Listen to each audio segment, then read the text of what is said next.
Everyone, welcome to another episode of Stage Diving with Scotty. Today, my guest is Corey from the band The Carousel Predicament. Welcome to my show, man. Oh, thanks for having me. Yeah, man. So, Corey, I think I said this in one of my last podcasts, was I really should need to keep track of like where I've heard somebody.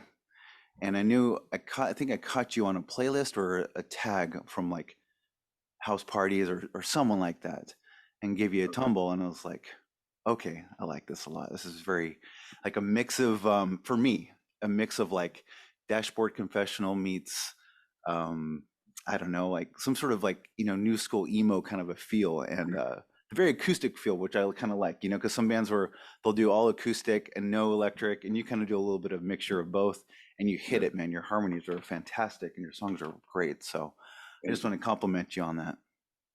I appreciate it. Yeah. Well, let's just start. You're obviously from Texas because I feel like everyone, all the good music is in Texas right now. You So, know, what's funny is everyone is in Texas thinks the good music is somewhere else. I think oh, it's just seriously? like bands in Texas, like, man, California or New York is where it's at. And then you go out to Cali and they're like, man, Texas is where it's at. You're so lucky. So I think every band just thinks the grass is greener somewhere else. Well, I say that because I think the last five or six bands I've talked to, they've all been from Texas and they're amazing. And the scene out there just seems like there's more, just more activity going on than I've seen other places. So it's just crazy. From punk bands to like math rock to you name it. It's all such a different variety of genres. So it's pretty cool. I'm actually curious to see what other bands you've had on. I wonder if I'm friends with them. Chancla Fight Club, Islands of Pear, Brave Days. Oh, Brave Days. Yeah, those are my dudes. Eric and I've, Will. what's Shout funny out. is, what's funny, I haven't actually released that talk that Eric and I had because something was screwed up with the audio, and I've still just to go back and try to like manipulate that and figure it out just seems so egregious. But I will get that out. But yeah, he's a great guy. He's a funny guy, that's for sure. Yeah, I just ate with him like 2 weeks ago. Like randomly at midnight at IHOP somewhere. That was like the first official time I've hung out with Eric. I think we played I think Sick Tight Fest like last year together. I didn't know them just yet. My manager Chris, who's also in a band called Further North, Okay, he plays with them briefly and they kind of know each other really well. So I just got randomly invited at midnight to go just hang out and talk. eat at IHOP, It seems like I guess that's one of the few places that are open out around that time. Let's do that or Waffle House, and everybody's gonna hate me, but Waffle House is just disgusting. That's every, yeah, everybody loves Waffle House for some reason. It's just it Just looks buy. like where you get it or a roach omelet to me. I just don't want to eat there. You Hey, actually order those, huh? might as well. I mean, that's if you've ever. I don't know if you have Waffle House up there or not. Where are you at? I'm in California, so we do have like Waffle House or similar branches of, that Oh, kind of thing. So, and it's decent, but it's not like anything to write home about at all. it just looks like it was a condemned building in the '60s. Like every single one of them. I don't know. It's not my. I'm probably gonna get a lot of hate and shit for that, but It's all I'm gonna right. stand No. my ground. Name. So, where did you actually get your name? The Carousel Predicament is kind of so I quit playing music for a while. Like I turned 30 and my last band like kind of unraveled. And I was like, okay, I'm done. So I quit for about 3 to 5 years, something like that. I didn't really play or sing at all. And I started writing books. So I was like, I'll become a Oh, big wow. author next, So Oh, I tried wow. my hand at that.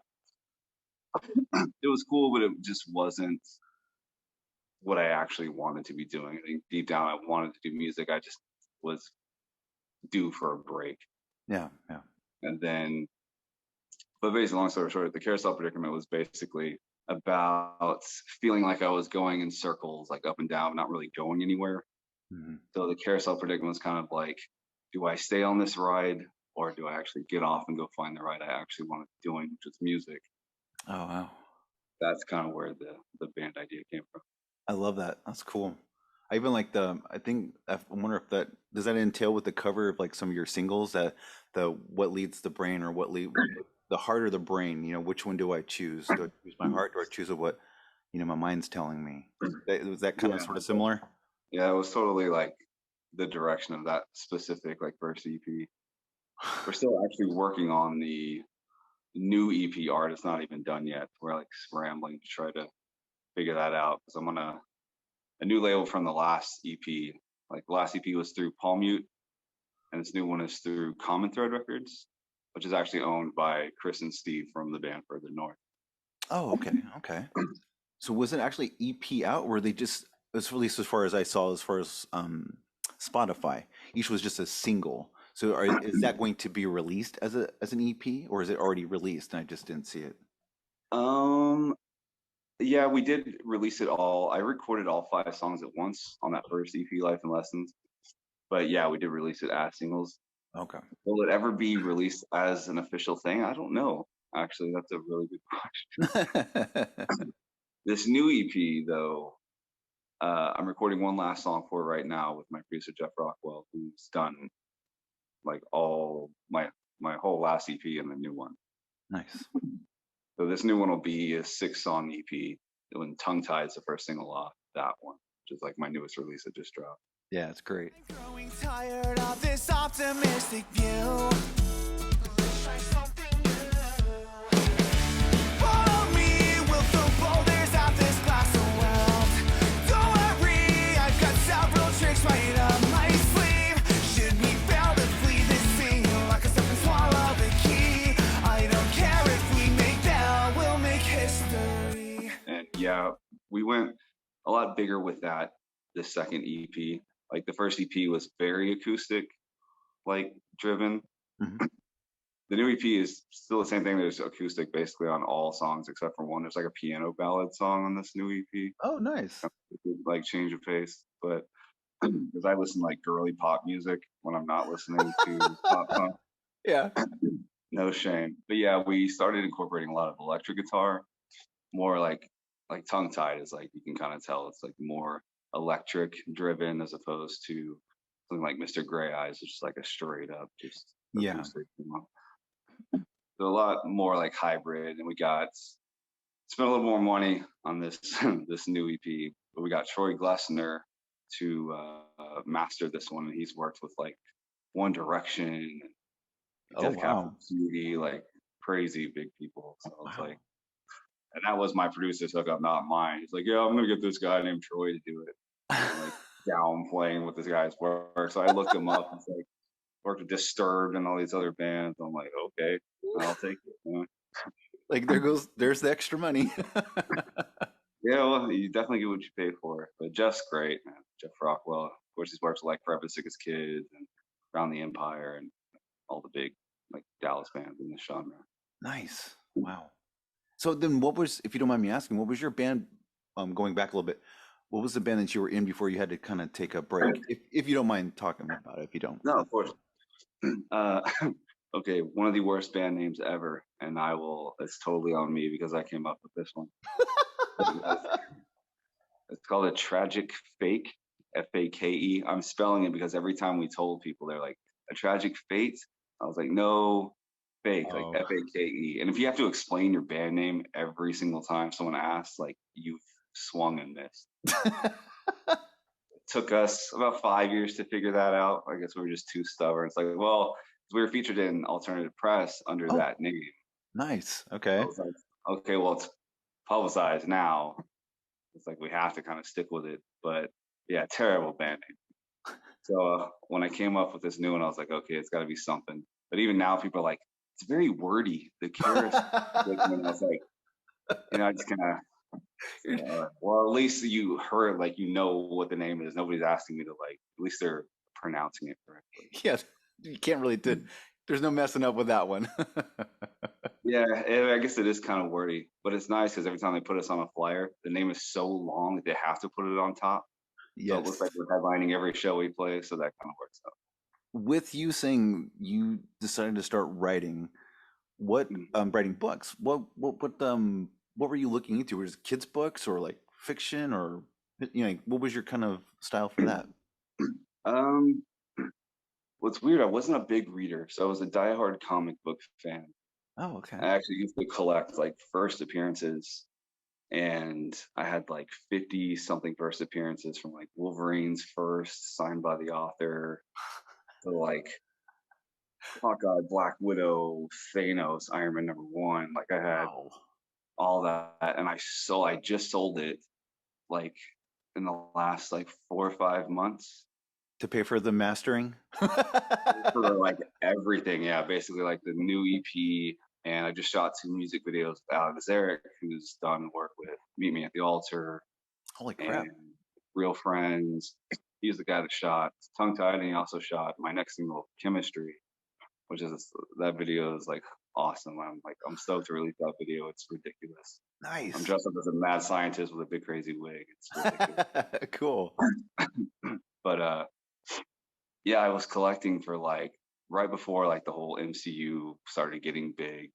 So I bought everything super cheap. I spent maybe $1,000 on that entire collection I had, and I turned around and sold it for 9 grand to fund basically this second EP. And that was hard to let all that stuff go, though. I'm not gonna lie. I was gonna ask that next. If I would have held on to it, it just would have been more valuable. Yeah, yeah, yeah. Like, but Did you actually? Okay, now I gotta ask. Since you're a collector, did you actually read any of them, or you just held on to them? I was real reluctant. I would flip through the characters I was diehard about. Wolverine's my favorite character. Okay. So I definitely had to. I had Hulk 181, which he appears in like the very last like panel. That's the one I kept. I still have that because I wanted to at least have a nugget of something. Yeah, yeah. So I still have that. But I also had Hulk 181 where he appears on the cover fighting Hulk, Nice. icon cover. And I found that for like $100 back in the day. I turned around and sold it for like 2 grand. Really? Like, I was like, but Holy yeah, that's the one I really missed though, that Hulk 181. But no, I didn't read a whole lot of them. It's all about condition with those comics. yes. If you even bend the spine a little bit, it's like, oh, we'll take $500 off of it because of that. It's insane. That kind of thing goes. Yeah. Did you used to? Because for me, I used to collect too. I was like, Oh, nice. not like to your extent. I mean, I had thousands of dollars worth of stuff, but it wasn't. Yeah. No, but I realized as being a comic collector, I made a huge boo-boo on a lot of the stuff when I sold it back to some of these comic book shops.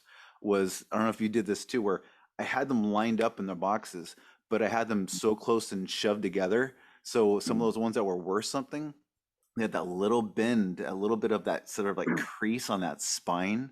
So you take it out Yeah. and it's got that just a little bit of bend. You're like, that's probably gonna be even worth crap now. It's like, holy snots, man. So Well, did yeah, you some of have? them I gave back and I knew they were worth more and I didn't get nearly as much as I thought I would. But I just, that's what you get for being sort of a, an ding dong.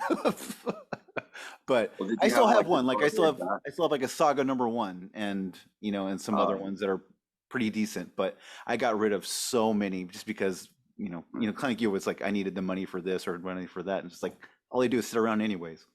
yeah, that's kind of that thing. I was just sitting them like, and I move constantly, so it's just like that was the one thing. But I had them all in just a little short box.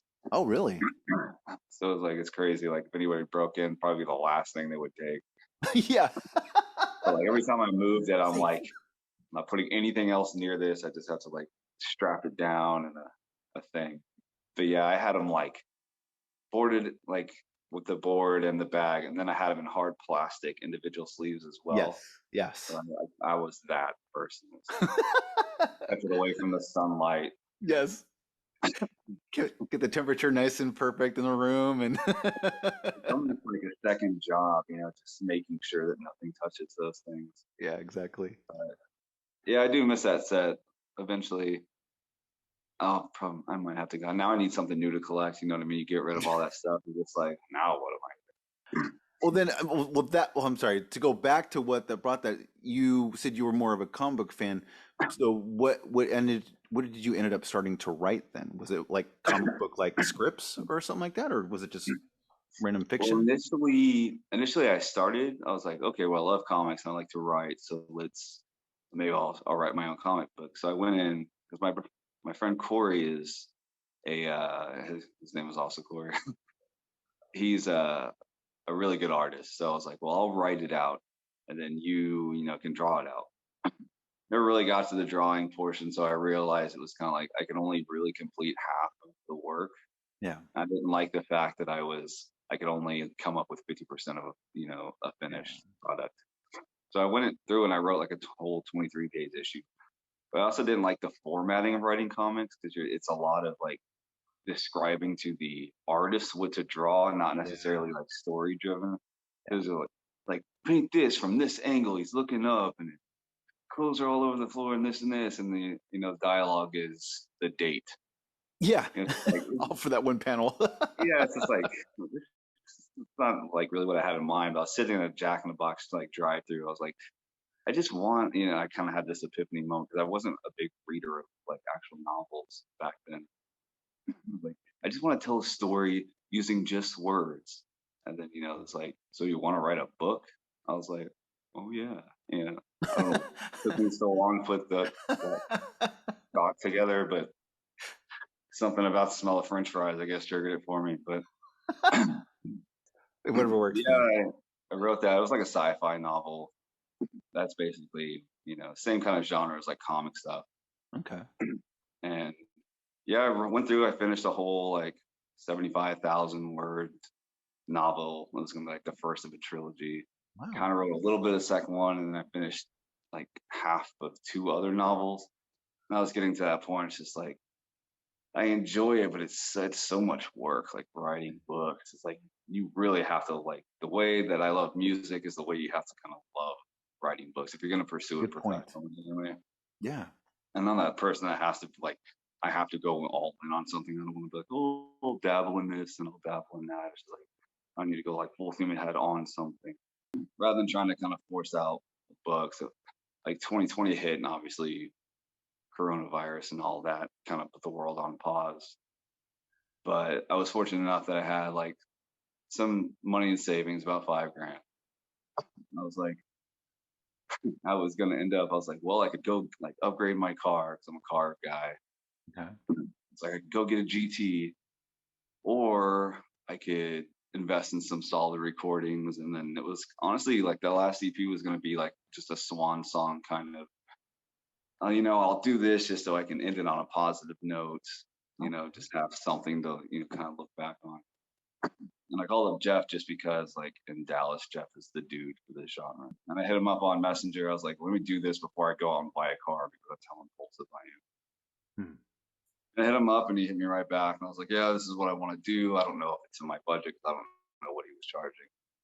He's like, I got this much. And he's like, basically quoted me like several $100s below what I had. So I was like, all right, cool. Yeah, let's just do it. Oh, So and started working.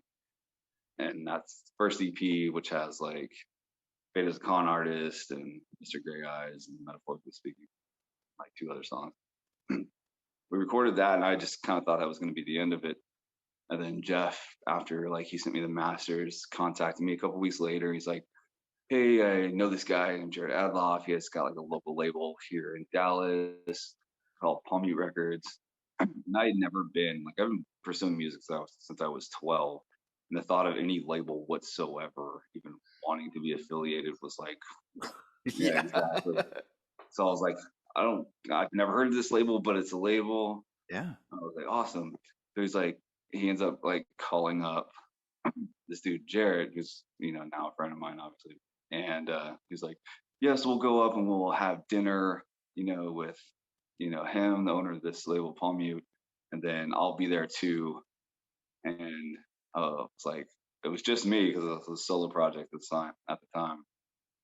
That was like a crazy, like super nervous but exciting thing. Yeah. It was the first time I'd ever been spoken about as if I was a commodity. It was a Yeah. strange experience because I'm sitting in like this corner booth and like Jeff's across the way and like Jarrett's here. and they're talking about me as if I'm not sitting like right here. Yeah. I didn't want to like step on in like anybody's toes or ruin the moment, you know. So I'm just kind of like, you know, looking back and forth.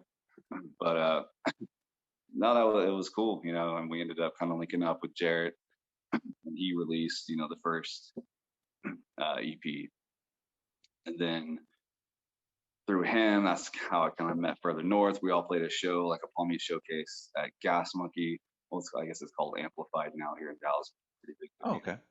That's how I met the Further North dudes, Chris and Steve, who own Comet Thread. And they were just kind of starting their own label at the time. I needed a backing band, and we linked up at that show. Like, oh, let us play, you know, we can be your backing band at shows. So we played like a couple of shows, like a lot of Further North / Carousel shows. It's basically Steve, the singer, would leave, and then I'd steal his band, or you know, That's the way to do it. Yeah. yeah. And that's kind of how the industry, like the local scene, is. Like, I guess the term is everybody calls it incestuous because everybody's like in everybody else's business. You know? But I've got like an all new lineup now. Like Chris basically is like my manager / owner of Common Thread. He's usually the one that's kind of like setting up, because I am not a social media person at all. I'm not even a technology in general. It's just I'm like a horse and buggy kind of person. I'm like I don't like to shop online. I don't even have internet access here in my apartment. Like that's how like I have it on my phone, and every time somebody's like, "You don't have internet access," it's like, well, it's on my phone. It's not like I'm gonna get on the internet and like Yeah. if I need to, I'll just use it on my phone. Good for But you, yeah, though. Honestly. I don't know how I've lasted this long in this world without internet access, but hey, I mean, I managed to pay all my bills and do what I do without it. But Yeah, I mean, and you're constantly playing shows. At least, from what I've gathered, you feel like you're always playing now, and you feel like there's like quite some momentum with you right now too. we're finally starting. Like, it's been pretty busy this month. Like, I think we have 3 shows lined up this month, which for some bands that's probably not a whole lot, but for like there was like a 6-month period there where at least the last single off the last EP, Teleport, and there was like 6 months of like nothing, like no releases, and I was just watching my already small Spotify numbers get even smaller. I was like, Yeah, okay, well, at least my parents are still jamming out to it. yeah, yeah. It's funny, like if anybody has Spotify for artists, like, well, you're in a band. I don't know if y'all have their stuff on Yep, Spotify. yep. On Spotify, you can go through, or for artists, you can go through and see like the age groups, like of who's listening to your stuff. Like there for a while, like one of my strongest like age bracket was like 60 plus. I was like, Woo, yes. man, the retirement homes are bumping my stuff. I was like, hey, I'll take what I can I'll get. take it, yeah. I'm just imagining like bingo night just going off with one of my songs in the background. I know, right? That's oh my God, that'd be hilarious. If someone caught that, that'd be amazing. Werthers, who knows? Not that I'm not talking shit. Werthers are delicious. No, that is a funny thing to look at and watch up go, especially when there's a release, right? Yeah, the numbers go way high, and then all of a sudden you kind of get this a little fluctuation, then it kind of this slow decline. Like right now, I think we're at like 63 listeners a month or something, and it's like, hey, that one before we even started the new album, it was like 2. It's like my mom and my wife maybe. Well, I hear you. Mine was sitting at like 22, like before Tongue Tied came out. I think now it's like 152, which compared to some of these local bands have got like thousands of monthly listeners. It's crazy. So even now it's like 152 when you start playing the comparison game, which is impossible not to. It's ridiculous, yeah. But okay, well, why am I even trying? It's easy to kind of just psych yourself out and start playing the numbers game. It is. Actually did a thing on that. I did a little commentary thing about that, which I agree. No, it's the thing where because I see it, because that's all I do is look at bands all day long, and I follow them and all that kind of stuff. And it's so hard to see some of them where they're having a bad day or something in numbers, and they're just basing their success on numbers. And I know I've said this before, but I find it hard that if you're living your life that way, if you're basing your success on numbers, you're going to drive yourself freaking crazy. And you're not, yeah, and you're going to do that. You're going to be discouraged constantly. You're going to be, why aren't I as big as this person? This person has this much, or they suck, and I'm better than that. And yeah, comparison is the thief of all joy. And Yeah. I think you just got to say to yourself, you know what? Even though we have 63 monthly listeners, they're listening to us. Hey, I'll take it. What do I care? I'm making music like I enjoy and some people enjoy, and that's fine. Yeah, you just almost have to have just like almost like an apathetic attitude if you want to like continue. But if you keep beating yourself up because you only have this or you only have this many listeners or 5 people downloaded the album and no one else did, I mean, you're just gonna just go crazy. So, anyways, but yeah, I'm with you, and I just think it's kind of a silly game. But if you just kind of stick with making what you're making and just go with it, it'll eventually grow in time. Because I've seen bands that had little monthly listeners, and now they just have like a good slow build of because it's just yeah, it's playing shows, it's just being active on social media. No dig to you, but it really is about being involved and stuff like that. I mean, do you plan on with this new? You said it's going to be EP or an LP? This new one. Well, it's gonna be 6 songs total, but we will Okay. release it like individually, like as singles. Yes. But at least for this one, I don't know officially. I might irritate my manager by letting this slip, but there is plans to get this on vinyl, like this new EP. Oh, nice. If I'm not supposed to say that, Chris, you can blame me for that. It's not his fault. Forgive the man. You can ask him and then let me know, and then I'll just edit it out. Not breaking news. I'll take the punch. But I'm actually excited about that, just to have like some actual vinyl though. Pretty Yeah, just dope. have it in your hands. It's sort of very satisfying being on a label, having something you did in your hands. That's pretty satisfying. Do you plan on? Well, let me ask you real quick because I mean I don't want to keep you too long. I know it's late over for you. Oh, you're good. What was So again, I have to go back. I apologize. I know I kind of jump the gun sometimes. What were some of your influences that got you even started into like realizing how much you loved music and you wanted more, like you wanted to dive in? What were your influences for that? Originally started, I think, alternative music like in the mid 90s is where I started kind of like I think building my inspiration like of what kind of music I wanted to play. So I started with bass first, Oh, and then okay. I played cello like in middle school for a couple of Really? years, Okay. and then I transitioned into guitar when I was 12. So I'd been playing an instrument for a while, but cello wasn't really doing it for me. Although I love orchestral music, like I can sit and listen to that stuff all day long. But then I switched to bass. I was like, yeah, it's more rock oriented. Yeah. And that's when I started writing actual songs and lyrics and stuff. And no dig on bassists, but writing a song with a bass just doesn't really fill it out the way you want it to. Yeah. It's just, I I don't can. know. I wanted more of a songwriter's instrument. Yeah. And it came down to basically piano or guitar. And I don't think piano ever crossed my mind. Although I wish I knew how to play piano. Ditto. Yeah. I can fake it. Like if it's in C major, I can make people think I know what I'm doing if I just do something quick and then walk away. But yeah, I picked up guitar reluctantly. My uncle tried to teach me when I was like 6.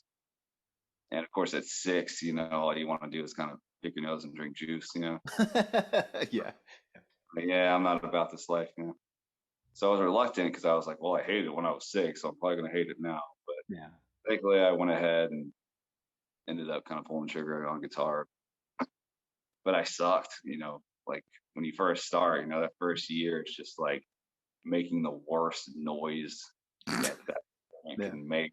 When I Plus, was it tears about up your fingers, and and it's not fun after a yeah, while. the calluses, they're all gross looking. I never actually bled. I heard a lot of people like fingers bleed when they first start getting into it. Oh, really? Yeah, I never had it like that bad. I was like, maybe you're You just know. I don't. But I was playing guitar, but I wasn't playing it often because I sucked at it, and I was like, whatever, maybe this music thing's not gonna be fun. But Yeah. then I went to my first concert, which was the band Bush. Oh, okay. They're like probably my biggest influence. Not necessarily like the kind of music I wanted to play, but I think seeing them, like I saw them at a venue called Woodlands Pavilion in Houston, and the whole experience of it, I think that like in that moment, that's what I was like, wow, like you can do this on this scale, Yeah. and just seeing like a band and like 25,000 people just all glued to this emotion on stage was Yeah. like, it was like, yeah, it blew my mind. I was like, that's what I got to do. So I was obsessed with trying to play this stage. Of course, I've never played that stage because it's huge. But my sister actually, I think a year after the fact, like got me like a tour. It's usually like for investors who want to like invest in the company. It's like, oh, come and tour our facilities. But she Okay. literally just got it for me so I could like see what it was like to stand on the stage. So like we went through this whole like super business Oh no. suit and tie, like here's where we do this and blah blah blah. Like, yeah, I don't care about any of this. And then we started like we got to the backstage area. I was like, I went and peed, in the same Yep. Blink 182 and Newfound Glory peed in. So I just saw that show. I was like, Mark Hoppus peed in this. I'm almost certain. So I don't know why I was fascinated with that, but we shared the same like pee space. But the stage was actually pretty cool. Like when you stand on like the stage is like super bouncy. Like they put it like Really? super big, not like trampoline bouncy, obviously, but like A there little is like give. some give to it. Yeah, it's almost like Okay. a gymnast thing. I was like, oh, well, it's not what I expected. But like, yeah, like this big corporate meeting on this stage. It's like all this and this, and I just walked like right through like this business guy and just stood at like the very front of the stage, just kind of looking out. Gosh. Because that's all I was there to do was see that. But it's definitely on my bucket list. Like, I want to play on stage, but Well, what was that? But what was that feeling when you first went up there and you looked and you stood in front of that stage? What was going through your brain? Like what was the feeling when you're just looking out? I mean, it's crazy. You know what I mean? Seeing it from that angle. Did it take you to Bush? Like when you stood up there and like, so this is what it's like? I think I had just gotten like into pop punk. Newfound Glory was like my Oh, okay. band that helped me discover the genre. I Okay. actually wanted to play. And I specifically went to that show. I wasn't a huge Blink 182 fan, honestly. I like them now, but I don't put them at like the pinnacle of Yeah. bands that did it for me. I mean, they're great, obviously, but I latched on more to like the drive-through scene with like Newfound Glory and the Starting Line. Starting Line is just, they're incredible. Like that Based on a True Story record, it's just a great record. And then of course, Take This to Your Grave by Fall Out Boy. Like those three records, Starting Line, Fall Out Boy, and Newfound, self-titled. It's like the trinity of inspiration. Yeah, it was stand up on a stage was, it was awesome. I'd love to see it like the way I actually want to see it, like actual people there. People. Even if they don't know who I am, I'll happily open for somebody on that stage. Yeah, take it right. But who knows? Maybe one day. Yeah. Do you feel like with your well, I don't see why you would. To be honest, to be brutally honest, it was so funny seeing kind of okay, this kind of has to do with what you're talking about and beforehand too, is when I saw how many monthly listeners you had and I listened to your songs, I'm going, how in the world do you not have more listeners than this? Because these songs are freaking fantastic. Feel the same. I know I'm just a ghost in the way, but I'll stand here waiting for the moment that you'll step straight through me, knowing that's as close as we will ever be. And it's long after midnight, caught in the taillights of all that you want in life. High score is pretty good. I like them. Yeah, I think their singer just quit. Oh no. Yeah, Crap. we just played a show with those dudes. Like they're all super cool dudes. Like great band too. Yeah. We played with them in Amplified like a couple weeks ago. Oh wow. But yeah, I think he just left the band. But I think they're still gonna go. They'll find another singer, I'm sure. I Oh, don't know if they're still on that bill or not, but I think Belclair is there too, and there's some homies too. Those guys are cool. yeah, I haven't checked them out yet. I'll check them out.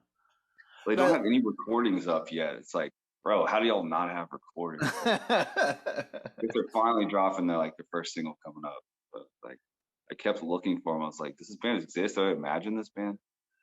But no, they're pretty good. They're solid.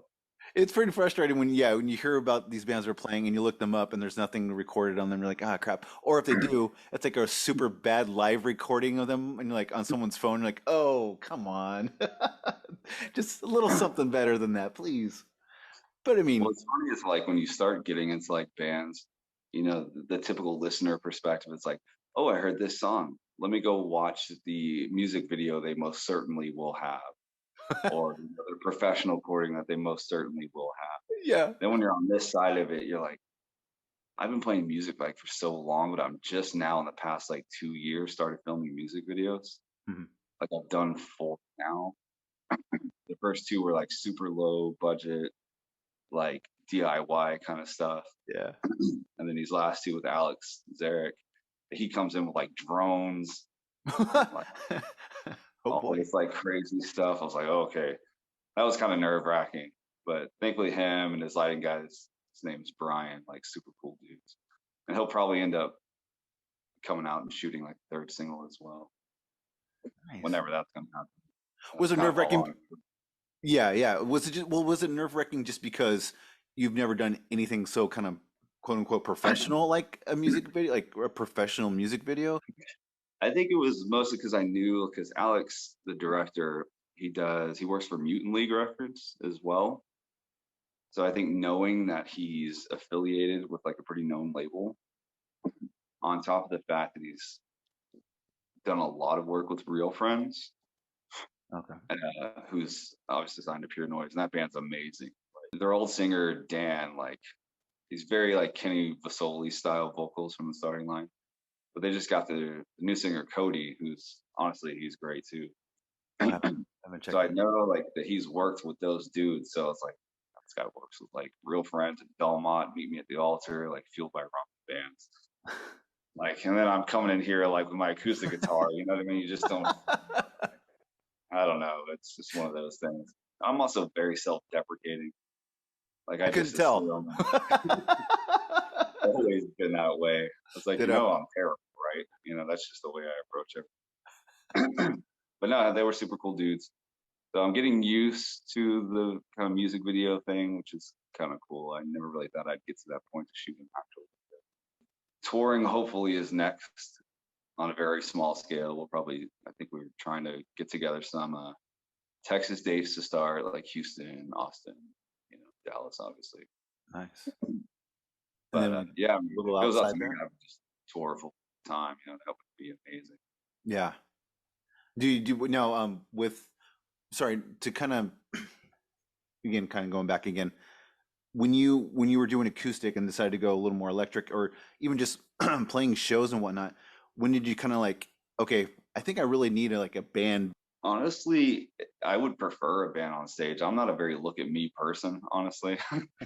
So like the idea of being the only person on stage is kind of like, can I get somebody else up here to kind of take the attention off me?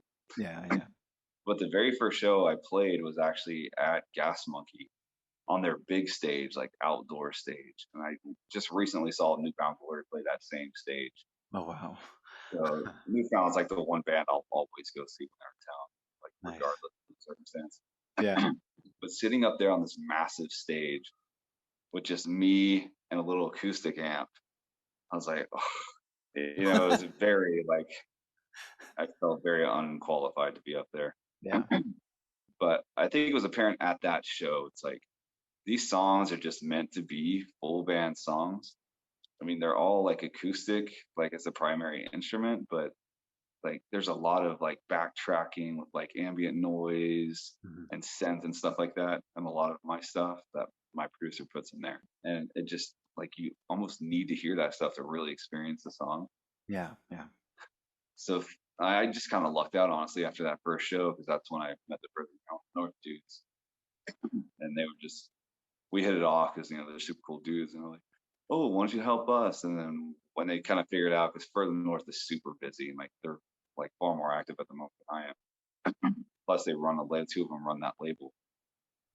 They're like, "Yeah, we're kind of getting to the point where we don't have enough time to do this, this, and this." So he kind of segued me to the guy that's playing guitar for me now, this guy Kevin. And thankfully, Kevin was already in like a pop punk acoustic band, or still is. And so he just kind of like asked his bassist and his drummer from that band, like, "Hey, you want to play this?" And they're like, "Cool." So I just kind of lucked out. I feel like I'm hijacking people's bands. It's like, it's like you now and you. So that's always kind of weird because I don't want to step on, people's feet. It's like, No, I don't think that's a problem. Especially if these guys are volunteering and, I'm sure they would say something if they felt a little, out of place or put out or whatever. But the fact of like, yeah, sure, why not? I mean, that's a huge luck thing, and especially if they're good too. yeah, they're You solid. don't want a Like, sucky backup band, just say what's for crazy is like acoustics. the drummer Further North, AC, he's a line drummer for the Dallas Mavericks. Oh, really? So Wow. drum corps, that's like his main job. Wow. So That's yeah, and cool. then like lessons and stuff on top of that. So it's like, yeah, I lucked out. The people who were kind of falling in my lap just happened to be really good. So How far are you on the recording right now? How many songs do you have recorded? uh 5 of the new songs off the EP are fully mixed, mastered, and recorded. They've been done for a while, honestly. I think I finished it in August. Oh, okay. Oh, Years. wow. Yeah, I've had these songs. They feel like ancient songs to me at this point. Yeah. A lot of band members or a lot of like musicians like, "Oh, we never listen to our own stuff," but uh, maybe I'm a narcissist because every time I get a new recording on it, I'm just constantly listening to it. Oh, no, I'm with you. I burn Absolutely. myself out. You know what I mean? Like Yeah. it's easy to get to that after like a couple of weeks of listening to a song. It's like, man, you're so old Yeah. now. But it was just going to be like the 5 songs, but I got bored. I was like, well, let me just throw on another song. I'll try to like squeeze them, one more track, just so it's 6 instead of 5, Yeah. just more content. Again, I try to like if I have the extra money, I try to hurry up and spend it on this because I'll end up spending it on something unnecessary. Yeah, you mean your new addiction. Whatever that is. All my comic book money's gone now, so it's like now I gotta start being like kind of like proactive about how I spend it. Yeah, yeah. Well, do you actually have any recording? Do you record at your house at all? Do you have your own like recording equipment? Not here, no. Like Chris, he's got a whole setup at his house. Oh, Like okay. he's all the way out in Mansfield, which is from where I'm at, it's about like a good hour plus drive to get there. Oh. So I tried. We haven't done too much recording. We've gone over there like a few times and laid down some stuff, but usually, like I'll just write everything and prep it, and then I'll go to my producer because the actual recording process is just me and my producer Jeff. Like I'll bring Nice. him the song, and then I'll lay down all the guitar work and the vocals and harmonies, and then we argue about how the drums are going to sound, how the bass is going to sound. Yeah. He's a drummer, so he usually gets his way, but I'll fight him on some stuff here. Yeah. Dynamic at this point. Should be driving here. No, it's a halftime feel. It's one of them. Fine. It's fun. Okay, so I gotta ask you one more question. Oh no, two more. I'm sorry. Did you, for the recording, or maybe do you plan on doing this for future recordings and whatnot? Any special guests? Have you kind of somebody you want to collaborate with? Okay, so I can't really Okay. say. There's definitely something that we've been trying to kind of wiggle around and confirm. Okay. If it happens, I'm gonna be a very happy, like stoked pop punk kid. That's Oh, nice. as much as I can say. But I love it. I'm hoping it happens. Let's just put it that way. I can't confirm because there's some Little little work involved. here and there's and technicalities that Yeah. have to take place. I only know this because Chris is the business industry. He knows all the lingo type. So I'm just like, let's do this. It's like, okay, well, you can't just do this. They have Yeah. to put this and this. And it's like, you know, it's funny. Like, I'm probably more involved in the industry aspect, like the business side of it anyway, now more than I ever have. Not that I'm like deeply involved, but But you know it's more weird. Like, involved. yeah, like the more you find out about it, you realize just like how much work goes into like touring and Everything. promoting Yeah. and like actual PR campaigns that are mapped out like 6 months to a year in advance on Yep. exactly how everything's going to be released. And I'll get sent like interview questions. Actually, I have one sitting in my inbox that I was supposed to do like 2 days ago. I still haven't done. I am admitting that. Yeah, I should probably do mine. He always just sends them to me like right after work. I'm like, bro, like, I'm Right trying to go now. home and get some Taco Bell and like face plant. I'm not trying to like pipe up. But again, at the end of the day, man, I'm definitely not complaining. The fact that anybody is like listening at all, like including you, like legitimate. Thanks for taking the time to check it out. Oh yeah, absolutely. And I just appreciate that, and I love finding bands that are just have talent and just don't understand why. Like, I look at the monthly listeners and going, "What the heck, dude? Why is there like not 1,000 or more people listening to this band?" So, okay, It's crazy so to think about how many amazing bands are probably out on Spotify, just lost in the ether of Spotify, yeah, that are probably phenomenal, oh yeah, and they're just buried amongst, just the saturation of it all. yeah. It's But I such. think you should give yourself a shout out because I haven't heard your actual band name yet. Oh, And it won't be shameless if I ask you. well, I say it on here all the time, and I always promote it on my little show, my little Instagram thing, anyways. But it's the spacing effect, Based and on it. Well, yeah, that actually sounds familiar. I think well, I because I do both. I do this one, and I do the spacing effect. I do the posting and all that stuff for both.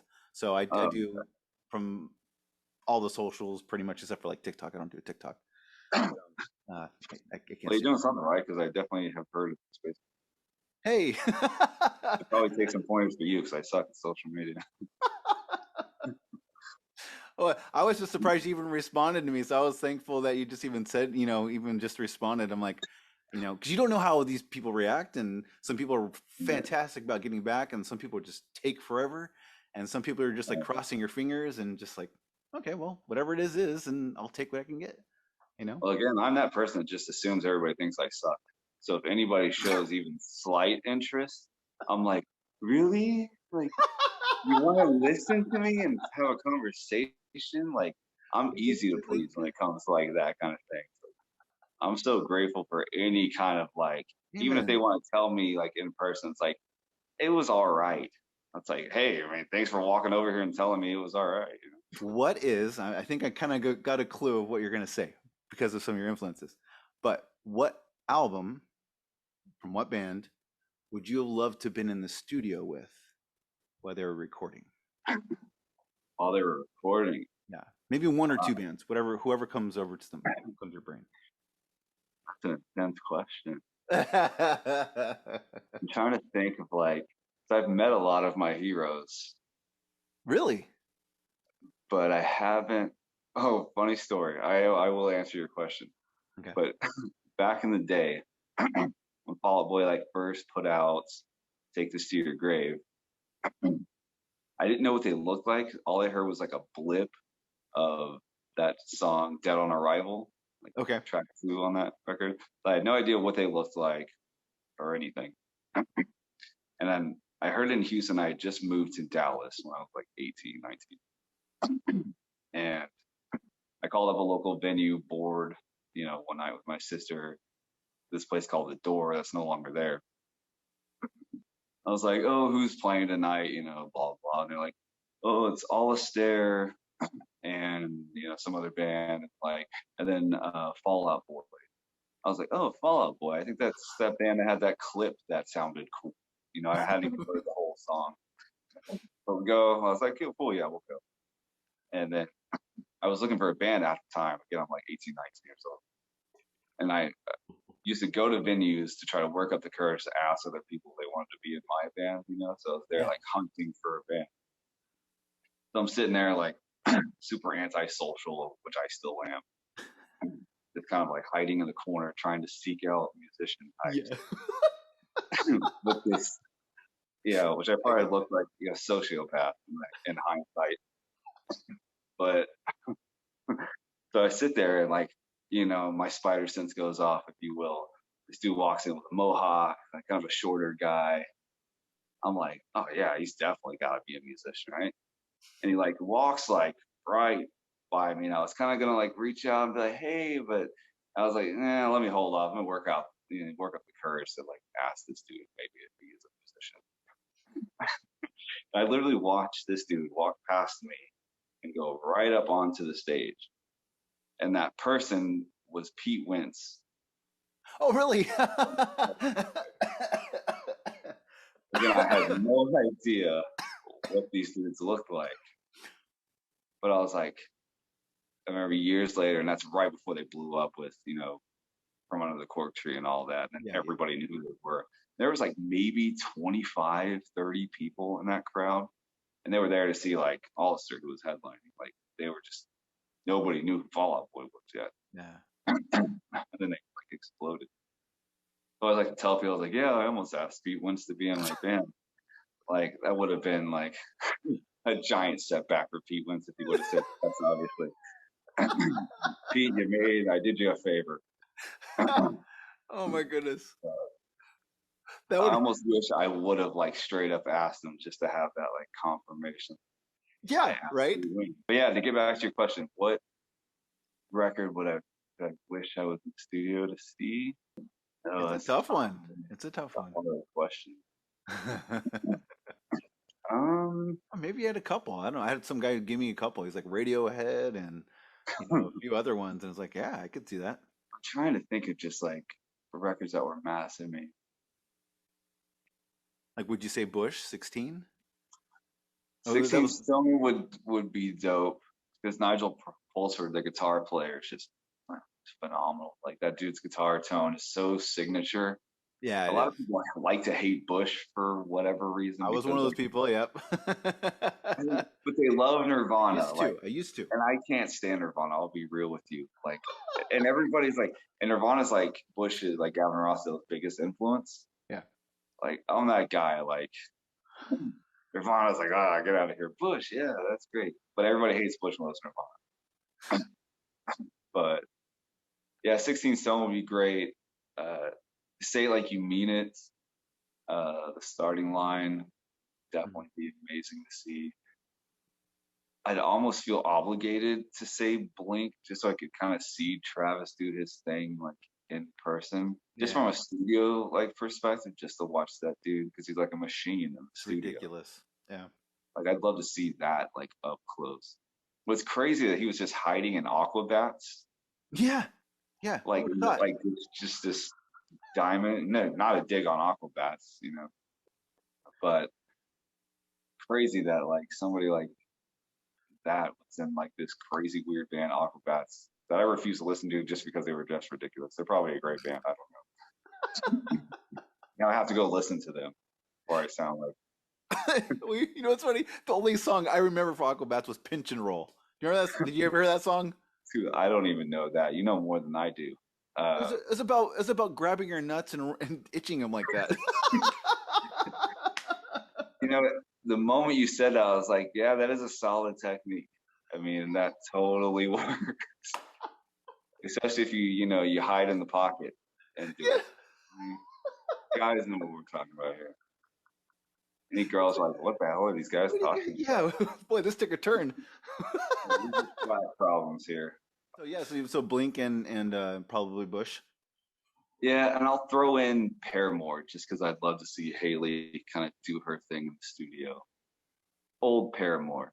I'm going to be that guy. That's fine. Not huge about new Paramore because like everybody in the band's gone now. But like Riot era Paramore. Yeah. I mean, they're still a great band. it's just one of those things, as bands like progress and alter, it's just like, that's why I like Newfound so much because they've like really adhered to like their Their sound. style. Yeah. Like Coming Home, they kind of ventured off, and I'll be real, I wasn't a huge fan of that record, but they brought it back. I was like, I admire the fact that they stay like pretty straight kind of to their genre. Yeah. Yeah. I think I was a fan for a while, and then I dropped off.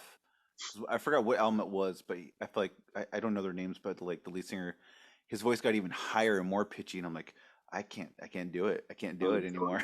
So, so I dropped off, and then like I picked up like maybe like a couple years ago again, and going, okay, well I know what it was. I went to go see them. I was taking my oldest has autism, and I thought I'd take him to a concert, and he was about maybe probably 11, 12, and I thought I'd take him because I wanted to go see Yellow Card especially and Newfound Glory, uh, and I forgot someone else was playing too, but I took him and they were playing, and he just I get the people there were fantastic. They gave him some earplugs. They were super nice to him. It was awesome, but he just it was just overwhelming for him. So I only got to see but maybe like 3 or 4 songs of Newfound Glory, and they were awesome. And I didn't get to see Yellow Card, so I was really bummed. yeah, And then, but we left. But it was so great to see them, and they were playing new stuff that I just heard before seeing them on stage. And I was like, okay, cool. This is what I like. This is the kind of Newfound Glory I like. And his voice yeah. didn't sound so high and pitchy like it was whatever album it was that turned me off. They kind of came back, and it was kind of cool to see that again. But Yeah, no, that's his cool. voice has matured a lot over the years. Like go back and listen to they did an EP before they did their uh self-titled. The EP is called It's All About the Girls.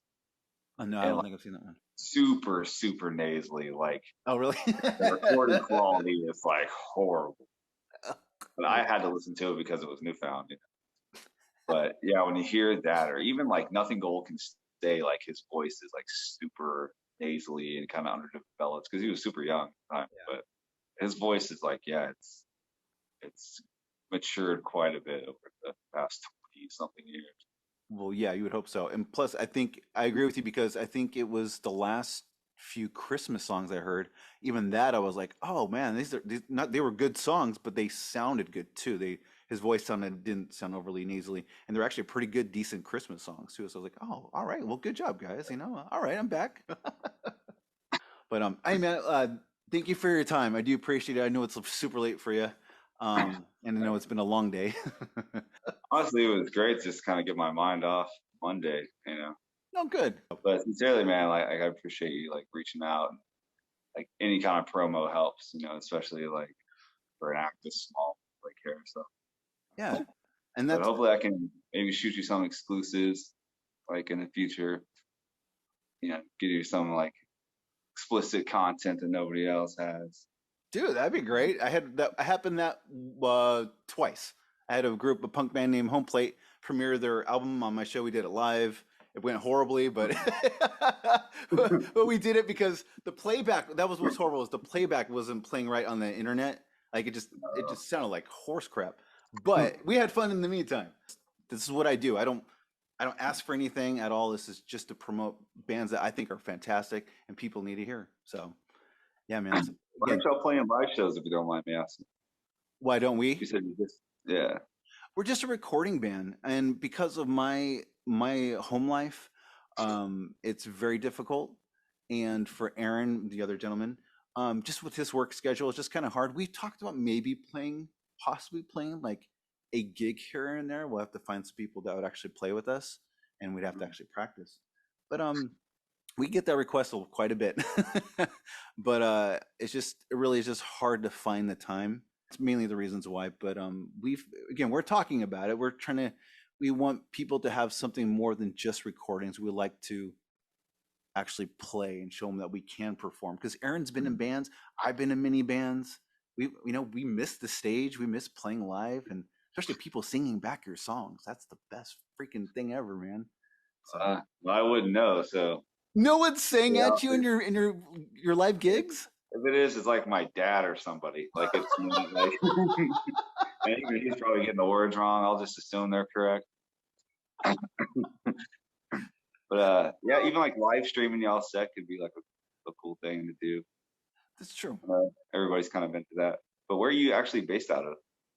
I'm originally from Southern California, and we're actually Aaron's in Folsom, and I'm in Folsom, California, and I'm in Lincoln, California. So we're about like 30 minutes, 40 minutes away from each other. So, and he has his own home studio, so that's where we record. So, Oh, okay. Is that SoCal or is that Northern California. I'm sorry. okay? Yeah, pretty convenient for both of us. So that's another thing. How are gas prices out there right now? I got some friends out in Long Beach. Oh Lord, I can imagine it over there. It's about the cheapest I saw was I think 523. So Yeah, I almost actually took a job out there last year, and I was like, in California or Long yeah, Beach? like it was gonna be. I think the company was based in Santa Ana Oh, okay. Yeah, yeah, area. Yeah, yeah. and I was all about it, but then I was like, oh yeah, it's really expensive out there. And then we're gonna pay me very much more than what I make here, and in Cali, that ain't taking me nowhere. But I was like, sorry, bro, it's my friend. He works out there. But I was like, yeah, I couldn't do it. But the thought of being out there was kind of cool. Yeah. And The we thought is usually where it's at, because it's like a thing where you visit. It's like it was nice visiting, but I wouldn't want to live there. So it's that's definitely what I that thought case. about Chicago. Like I used to live in Chicago, and that was about 8 months. I was like, yeah, time to get out of here. Like, No way, dude. great hot dogs, but this Not city worth. is I mean, I love me some hot dogs. Don't get me wrong, but It's not worth staying just for yeah, the hot dog. No, no, no, no. Heck no. It's not that good. no, definitely keep in touch, man. Let me know Yeah. what's going on with your own project as well. Well, thanks. I'm actually working on my own emo stuff because that's where my actual heart is emo. I don't know. So, and I mean, like, I think it's called elder emo now. So, Oh yeah, like Sunny Day Real Estate, Mineral, Get Up Kids. Like, that's my jam. That's my emo. like Promise Ring. You like the Promise? Yeah, around Promise Ring was one of them. Yep, all that old stuff. I love that. That's stuff I grew up on. Yeah, I'll be 38 in June, so I that was like my introduction to all that. We're kind of close. I'm 43, so Okay. Yeah, hence we're holding elder it down. emo.